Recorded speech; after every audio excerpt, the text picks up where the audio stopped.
There's something that I've noticed after 23 years of helping high capacity, caring, brilliant women discover and enthusiastically live their purpose. The difference between knowing and living purpose is where everything changes. So here's what I mean by that. When people first come to me, they might know their purpose or think they know it. Some have been searching for a really long time.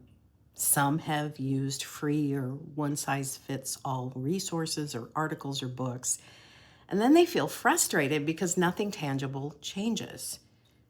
And when these brilliant women first find me, they're not living from their purpose or from that part of them that would actually make the difference that they are seeking. And they know this. We all do on some level. We can feel it when something important is missing. And you know that living your purpose from who capital Y-O-U truly are changes everything. It changes your state of being. It changes how, why, and what you choose. And it also changes what you will allow yourself to gracefully have.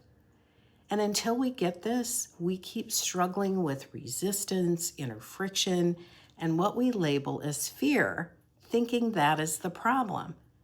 And I've seen far too many brilliant women get caught in loops of trying to fix themselves or healing yet another wound, when that is not what they're really looking for or need. Knowing your purpose and how you are uniquely designed to navigate this beautiful sandbox of time and space brings immense relief.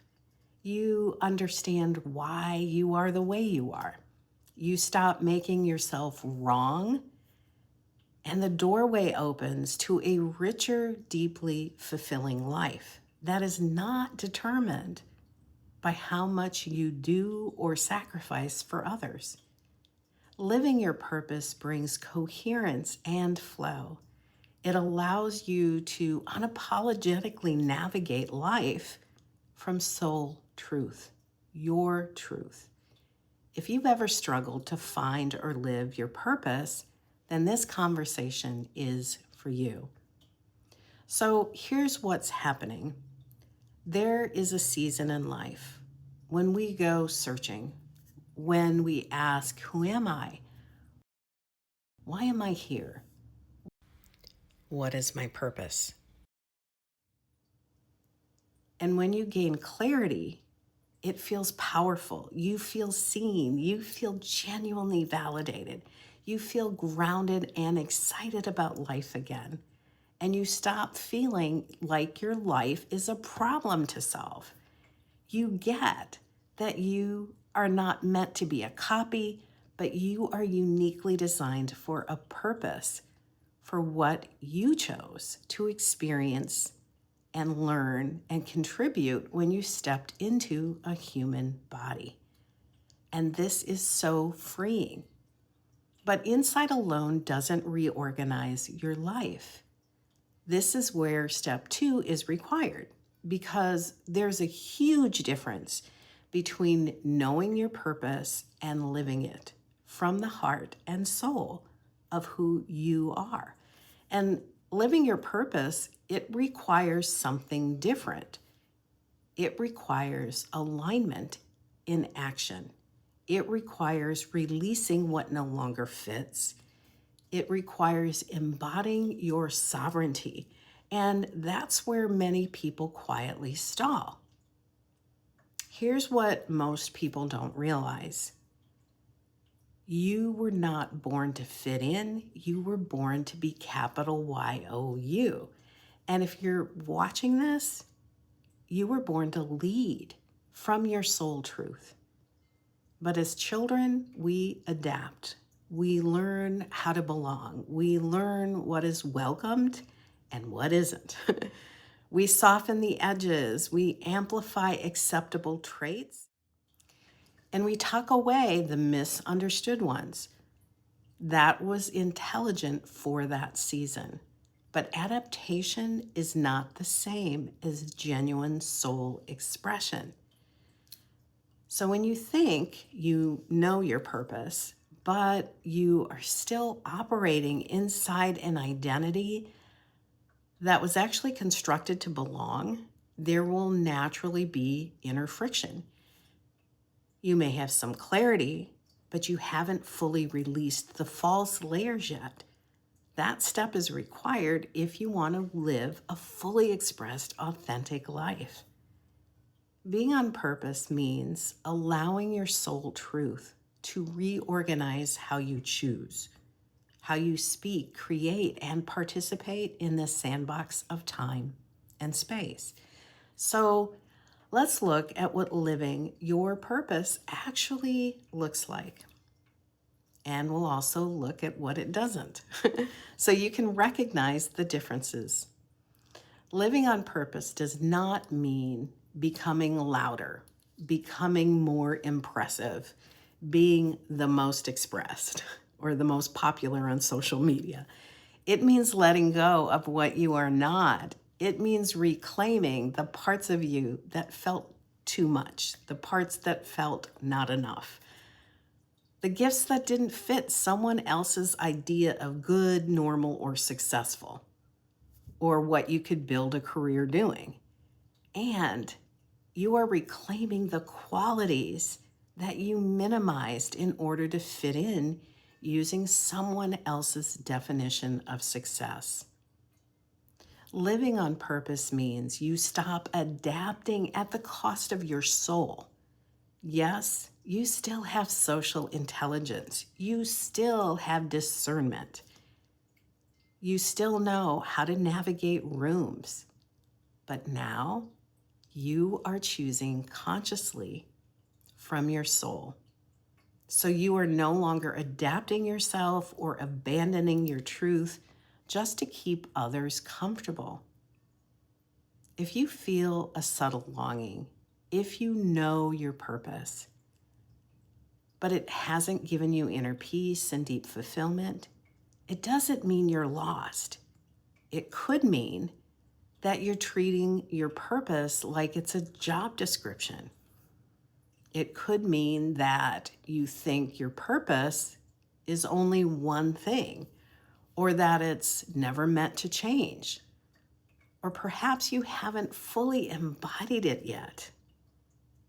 And that can feel deeply uncomfortable because you'll naturally experience resistance and that inner friction between what you know in your heart you are capable of and what you actually believe that you can have.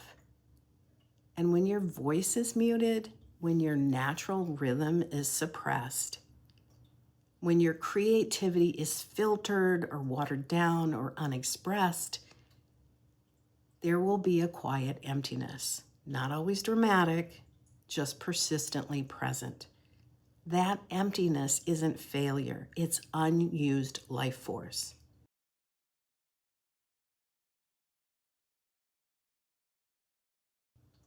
Living your purpose quiets that longing, not because you achieve more or check more things off a list, but because you abandon yourself less.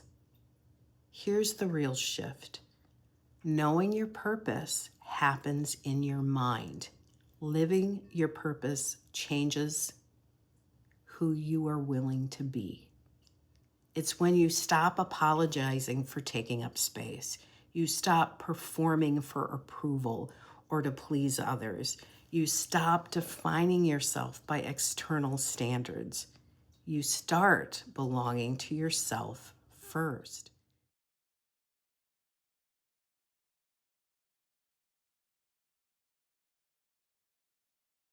And from that place, everything reorganizes. Your relationships, your work, your creative output, your lived standards, your energy. You move from conditioned adaptation to sovereign authorship. And one more thing that matters. purpose evolves. There isn't just one why I'm here. There are also seasons. What you were here to learn at 30 may not be what you are here to embody at 50. Living your purpose means staying in conversation with your soul, not clinging to a past identity. This is why deeper clarity matters, not generic purpose statements, not motivational affirmations that actually attempt to cover up what's really missing, but clarity about your natural design, your natural rhythm, your orientation, your gifts, your blind spots, what you wanted to learn and master and contribute. Because when you see that clearly, living on purpose becomes deeply gratifying. Life becomes simpler. Your choices become clearer.